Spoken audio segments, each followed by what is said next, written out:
Kamu kenapa? Kelihatannya bingung gitu. Aku masih pusing sama penjelasan Bu Rizka tentang pasar oligopoli. Oh, jadi kamu belum tahu apa itu pasar oligopoli? Iya, aku masih gak paham sama penjelasan Bu Rizka. Tenang aja, aku bakal bantu jelasin. Aku jelasinnya nggak sendiri sama teman-temanku. Oh iya? Iya. Yaudah, ayo. Pengertian pasar oligopoli. Secara umum, pasar oligopoli adalah sistem perdagangan yang hanya tersedia sedikit produsen saja, sedangkan konsumen berjumlah banyak.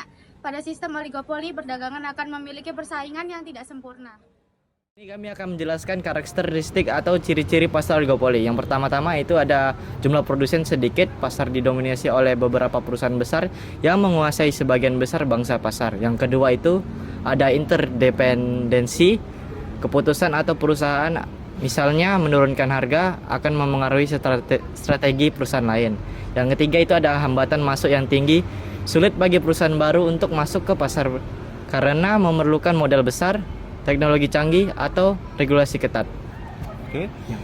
Nomor 4, barang yang ditawarkan bisa berupa barang homogen, misalnya baja dan semen, atau barang interdependensi, misalnya smartphone atau kendaraan. 5, harga stabil dengan potensi kolusi.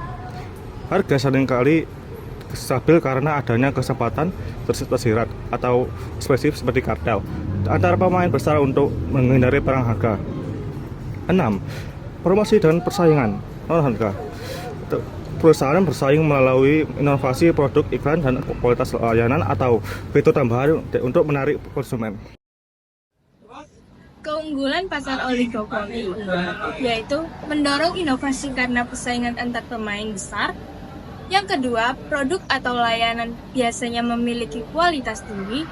Dan yang ketiga, efisien produksi dalam skala besar dikarenakan dominasi perusahaan besar. Pasar oligopoli sendiri memiliki kelemahan. Di antaranya ada berpotensinya terjadinya praktik anti persaingan seperti monopoli harga atau kartel. Lalu pilihan terbatas karena produsennya sendiri hanya sedikit. Lalu adanya eksploitasi konsumen melalui harga yang tinggi.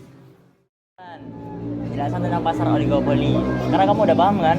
Udah, sekarang aku lagi cari contoh pasar oligopoli. Di sini terteranya industri otomotif di Indonesia, pemain besarnya seperti Toyota, Honda, Ford, dan Hyundai. Industri telekomunikasinya juga banyak di Indonesia seperti Telkomsel, XL, dan Indosat. Industri penerbangan di Indonesia ada Airbus dan Boeing.